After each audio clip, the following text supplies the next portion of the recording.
Jaya Kunja Bihari, Jaya Radha Madhava, Jaya Kunja Bihari, Jaya Radha Madhava, Jaya Kunja Bihari, Jai Gopi Channavalabha, Girivardhari, Jai Gopi Channavalabha, Girivardhari, Jai Gopi Channavalabha, Girivardhari, Jai Gopi Channavalabha, Girivardhari, Jai Yasodanan.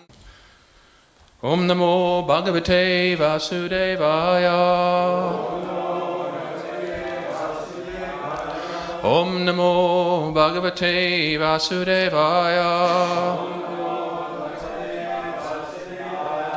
Om Namo Bhagavate Vasudevaya.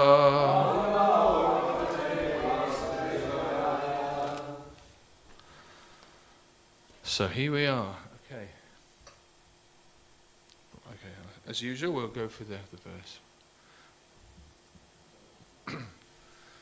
Praha Bhagavatam Nama. Praha Bhagavatam Nama. Puranam Brahma Samitam. Puranam Brahma Samitam. Brahmane Bhagavat Proktam. Brahmane Bhagavat Proktam. Brahma Kalpa Upakate.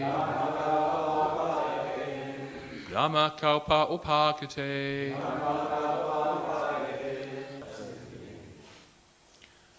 He began to reply to the inquiries of Maharaj Parikshit by saying that the science of the personality of Godhead was first spoken by the Lord himself to Brahma when he was first born.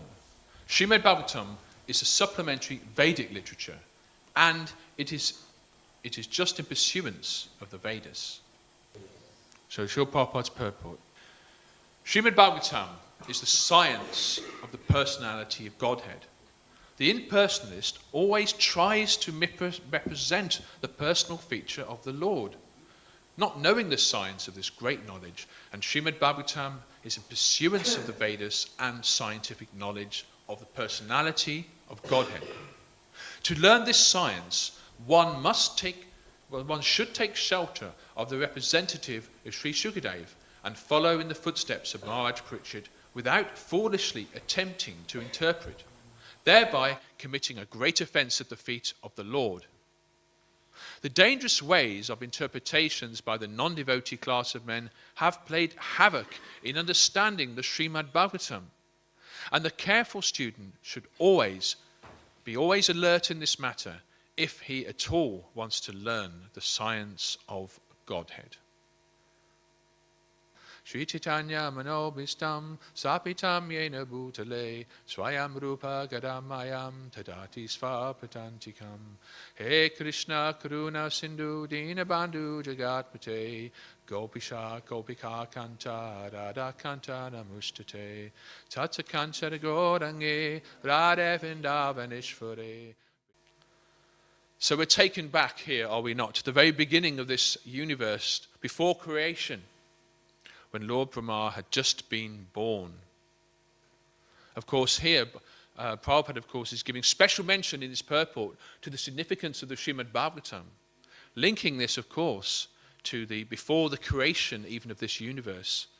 So even though the Bhagavatam was historically spoken just 5,000, well, relatively recent, just 5,000 years ago, actually it is non-different from the science of the personality of Godhead. Not impersonal, but the personality of Godhead.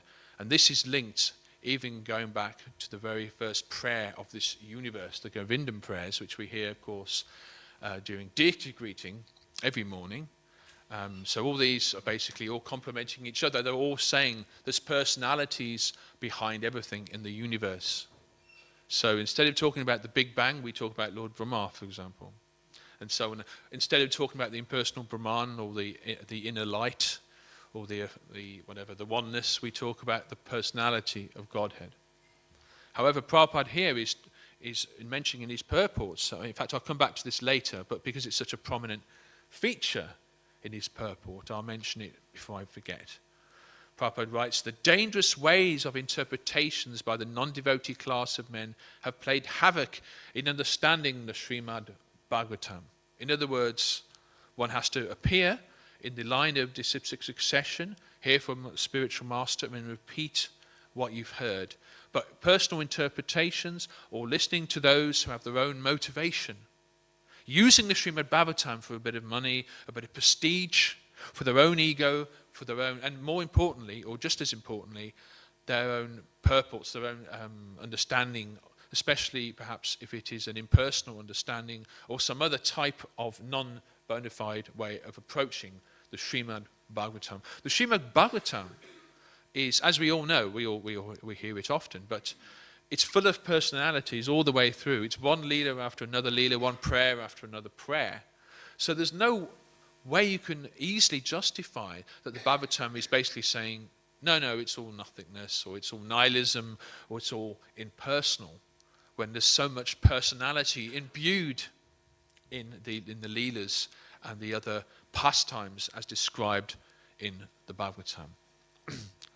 But here in the verse, of course, here it's saying that Maharaj Parikshit was saying that the science of the personality of Godhead was first spoken by Lord himself to Brahma when he was first born.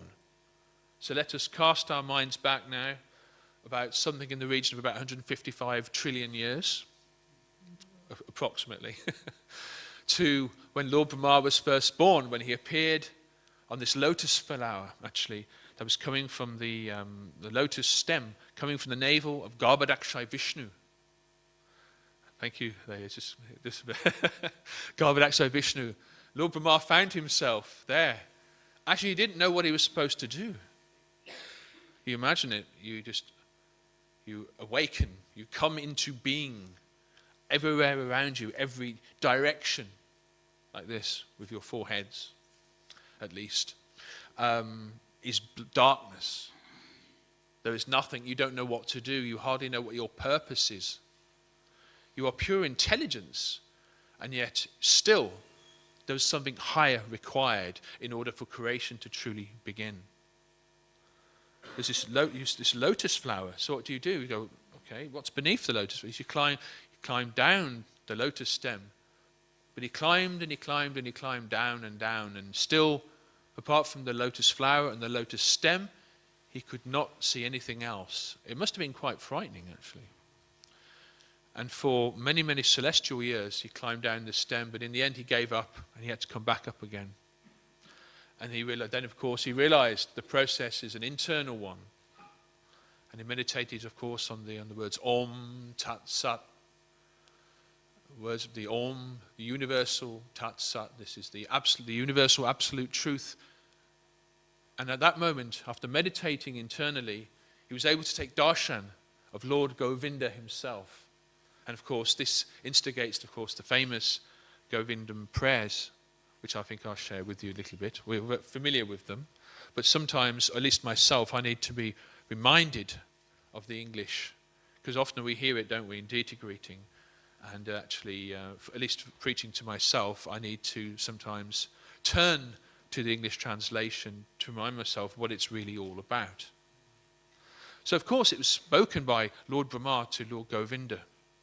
You imagine you've been in darkness for so long, and suddenly, just like in the cover of the Brahma Samita, we've seen that, where you've got this Govinda and the spiritual world is opening up above you, and suddenly it all makes sense. Suddenly, form, variety, personality, color, relationships, love is all revealed to you after being in darkness for that extended period of time. So it must have been an amazing experience. What a darshan that would have been. A Maha deity greeting for Lord Brahma there, I think. Of course, in one sense, it's a good meditation for us, I suppose, at 7 a.m. in the morning to have that kind of that experience and the amount, the knockout beauty of Lord Krishna when the curtains open. So perhaps the original deity greeting was trillions of years ago. So actually, there's 100 chapters in the Brahma Samita, but it's the 5th chapter of the Brahma Samita that was discovered by Lord Chaitanya Mahaprabhu, of course, 500 years ago. The other chapters, unfortunately, have not yet been revealed. Many of them, in terms of being written down, may have been burnt over the years or destroyed. There's been ancient great libraries of India were attacked or destroyed or burnt by fire, whatever, or things were just lost over the years, which is unfortunate. But you imagine that Lord Chaitanya Mahaprabhu rediscovered one of the most important chapters of the Brahma Samita. So there's one chapter, and there's actually another 61 chapters that have been historically lost into antiquity. So you imagine if they were discovered, it'd be amazing. Maybe they're somewhere yet to be found. So let's look at a little bit. I'll just do the invocation mantra of the Brahma Samita, and I'll just do one sample as well, just to get ourselves in the mood, and then I'll just talk a bit about the Brahma Samita. Isvara Parama Krishna Sachitananda Vigraha Anadi Naradi Govinda Savakaramacharanam Chintamani Prakakaro Satmakal Paraviksha Laksha Viteshu Sharipi Apipaleyantam Lakshmi Sahasra Shata Sambrahma Sevyamanam Govinda Maripusham Tamaham Vajami. So just a small sample. So I remember actually reading one of the first books I read actually in Krishna consciousness was the Brahma Samita, you know, the purport and translation by, of course, Bhaktisiddhanta Sarasvati Thakur. And immediately actually you can see the difference in writing style between Bhaktisiddhanta and Srila Prabhupada. Bhaktisiddhanta's English is very high Victorian style English. And it's very, very high consciousness. Just by, even if we can't understand every line of his purports, just by reading and exploring his use of the English language is enlightening in itself, because he's pointing to something higher, and that's expressed in the language. If you read the back of the Brahma Samita, of this particular copy, it reads, nothing vague about Brahma's description of the Lord and his abode is in this book. No dim, ritualistic nothingness. No blinding, bright lights. No whimsy, dreaming visions. Rather, a vibrant, luminescent world in transcendental color, form, and sound. So this is the back of the book. Imagine he's basically attacking impersonalism. Now you've got to also remember, in the time of Bhaktisiddhanta, there was a lot of, not only was the Sahajaism and things like that, especially during the time of Bhaktivinoda Thakur, but also a lot of Mayavadi interpretations as well of what would be traditionally more Vaishnava scriptures. And Bhaktisiddhanta would preach very strongly against this interpretation. So I thought I'd kind of read, just to get ourselves in the mood of the Brahma Samita, and I'll do a better job of the English than the Sanskrit, no doubt. I will read the invocation and plus just maybe just 4 verses. Krishna, who is known as Govinda, is the supreme Godhead. He has an eternal, blissful, spiritual body. He is the origin of all. He has no other origin, and he is the prime cause of all causes. I worship Govinda, the primeval Lord, the first progenitor, who is tending the cows, yielding all desire. In abodes built with spiritual gems, surrounded by millions of purpose trees, always served with great reverence and affection by hundreds of thousands of Lakshmis or Gopis. I worship Govinda, the primeval Lord, who is adept in playing on his flute, with blooming eyes like lotus petals, with head bedecked with peacock's feather, with a figure of beauty tinged with the hue of blue clouds, and his unique loveliness charming millions of cupids.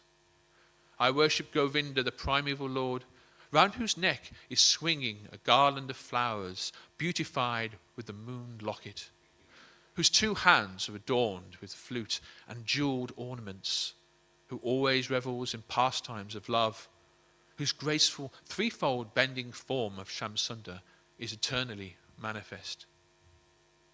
I worship Govinda, the primeval Lord, whose transcendental form is full of bliss, truth, substantiality, and is thus full of the most dazzling splendor. Each of the limbs of that transcendental figure possesses in himself the full-fledged functions of all the organs, and eternally sees, maintains, and manifests the infinite universes, both spiritual and mundane. So there's nothing impersonal about that. it's the almost like the emphasis, let us say, is focused almost entirely on form, variety, love, and relationships. How can one have an impersonal interpretation? And Bhaktisiddhanta himself is basically saying exactly the same thing. But of course, the impersonal philosophy is nothing whimsical. It is ultimately the beginning stages, the first stage of God realization. Understanding the impersonal Brahman is understood to be a stage, call it a bona fide stage, if you will, of God realization. It's just that the next level, of course, is Paramatma, super soul realization, and then the realization of Parabrahman, the supreme Brahman, the personality of Godhead. So perhaps for those who would otherwise not even be in the mode of goodness and have no understanding of spiritual life, the sense of oneness in itself is at least a beginning. But for us Vaishnavas, we say no. Beyond the rays of the sun, so to speak, is the sun globe, and of course within the sun globe is the personality of the sun God. So we can appreciate the sun rays, but we have to understand it has a source, just like the light in this room has a source up there with these nice chandeliers, like that. So interestingly enough, even the 4 Kumaras, imagine how high they are up in the universe, up there with Janaloka, Tapaloka, much more superior planets in the universe to this one in terms of longevity and consciousness. Yet they were very old. I mean, they didn't look old. They decided they had the mystic power to remain about 4 or 5 years old, no more. The eternal toddlers. But actually they were very, of course, very, very intelligent and mature.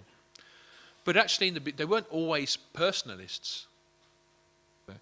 Because, of course, when they smelt the tulsi leaves and the incense and the offered flowers, they became personalists. The debate, actually, of impersonalism versus personalism is actually, as we've already kind of indicated, it's millions of years old, actually. It doesn't even go back to, say, Lord Buddha within this recent Kali Yuga, because Lord Buddha himself was an incarnation, of course, of the Supreme Personality of Godhead, and one of the avatars, Satyavesa avatar. Nevertheless, he came for a particular purpose. The philosophy, Gautama Siddhanta, was more based on voidism, but negating the Vedas simply because the Vedas were being misused so much for animal slaughter and so forth. So he is a good example of someone who was effectively incarnations come according to time, place, and circumstance. And also, we also have to realize, I think, in many ways, I think it was, let's say, Shankaracharya of the 8th century. He was definitely teaching impersonalism. Shri Shri Radha Gokulananda ki jai, Shri Sita Dharma Sun Hanuman ki jai, Shri Shri Gaunitai ki jai. Shankaracharya of the 8th century was basically, it's described, if you go on Wikipedia, it's basically saying that Atman and Brahman are one and the same. So in other words, here you have a denial of the personality of Godhead, but it's also understood in our tradition that he was bringing the population back into having faith in the Vedas that may otherwise be contaminated, if you like, by, or stuck, let's say, in the impersonal realm. But what Shankaracharya did, even though he was preaching impersonalism, was putting the Vedas back on the stage by using the authority of the Vedas to preach his doctrine, which is kind of interesting. And unlike in fact, he was also influenced by the Mahayana form of Buddhism, which they say was about first century India, which is different from the Theravada. My understanding of the difference between the Mahayana and the Theravada forms of Buddhism, the Mahayanas would say that the monks and the experienced Buddhists of India would say the goal is not to escape from the cycle of birth and death, but it's a bona fide process to actually take birth again to continue to preach. In other words, the aim is not nihilistic or nothingness. The aim is to take birth again to help other people. With people, again, personalities are coming in. So there's a subtle difference, whereas the Theravada was basically, let's enter nirvana as soon as possible, because that's the only reality. So it's quite a marked difference. But Shankaracharya's school was more influenced by the Mahayana, because it was from India for a start. So 1017 to 1137 lived Ramanujacharya, he kind of preached the qualified non-dual philosophy. Non-dual meaning oneness, not two, one, and qualified non-dual, which is a bit different and actually introduced, I guess, the introduced Bhakti, if you like. Obviously, Bhakti's been there since time immemorial, but in terms of the traceable history, the non-dual, so he accepts the concept of Bhakti, because although it's not quite one, there's something else going on. There's a separate, just like, for example, you've got the one, but then you've got a kind of something else that's next to it, but not actually completely the same as that. Therefore, you've got the beginning of dualism, actually. But Madhvacharya, who actually appears in our line, so he's very significant, 1199 to 1278 that he lived. His was the doctrine of complete dualism. You've got God, personality of Godhead, and you've got the jiva, and that's it. And it's possible for them, there's a separation there between them, in a sense. The jiva can perform bhakti, but then again, if he doesn't, then okay. The jiva is quite separate from the Lord. That's not actually the philosophy of our the Gaudiya Sampradaya, of course, of Lord Chaitanya Mahaprabhu, which is what? Achinta Bheda Bheda Tattva. Inconceivable, simultaneous oneness and difference between the personality of Godhead and the individual souls, the jivas. It's inconceivable. How can something be one but also different simultaneously? It's inconceivable to us. But from the spiritual perspective, it is indeed the fact. It is indeed possible. It's a bit like saying that we are the sparks of the fire. This is the analogy that is given. The spark of fire that we are is the same quality as the rest of the fire. It's fire. It's still going to burn. If you get an incense stick and stick it in your hand, it's going to hurt because it's fire. The same as if you put your hand in a larger fire. It's the same effect. But the quantity is different, but the quality, the substance, is the same. And this is how we can begin to understand inconceivable, simultaneous oneness and difference. So we've just 5-10 minutes left. Maybe I'll do more like 10 minutes because I don't think there's breakfast this morning, is there? Am I right? Oh, half-day fast. There you go. So therefore, that gives me an extra 10 minutes to give class. So what I wanted to do in this last section is, because Prabhupada actually talks a bit in his purport of quite a lot about the purpose and the identity of the Srimad Bhagavatam, this personal literature. What is it? Of course, it's the creme de la creme, the Vedanta Sutras, which explains the Upanishads and the Vedas. So it's got the creme de la creme of the creme de la creme. And it's the postgraduate study, if you like. So if the Bhagavad Gita is the ABC of spiritual knowledge, the Srimad Bhagavatam is kind of, you're digging deeper, you're going into more. And I actually wanted to read from the purport of the Bhagavatam 1.3.41. Prabhupada writes, all the stories mentioned in the Puranas and Mahabharata, etc., are actual histories, not only on this planet, but also millions of other planets within the universe. Sometimes the history of planets beyond this world appear to such men as to be unbelievable, but they do not know that different planets are not equal in all respects, and therefore some of the historical facts derived from other planets do not correspond with the experience on this planet. Considering the different situation of different planets and also time and circumstances, there is nothing wonderful in the stories of the Puranas, nor are they imaginary. We should not therefore reject the stories and histories of the Puranas as imaginary. So that's setting the scene there. Then Prabhupada adds, in the Srimad Bhagavatam, historical facts selected from the histories of different planets have been depicted. It is therefore accepted by all the spiritual authorities as the Mahapurana. The special significance of these histories is that they are all connected with the activities of the Lord in a different time and atmosphere.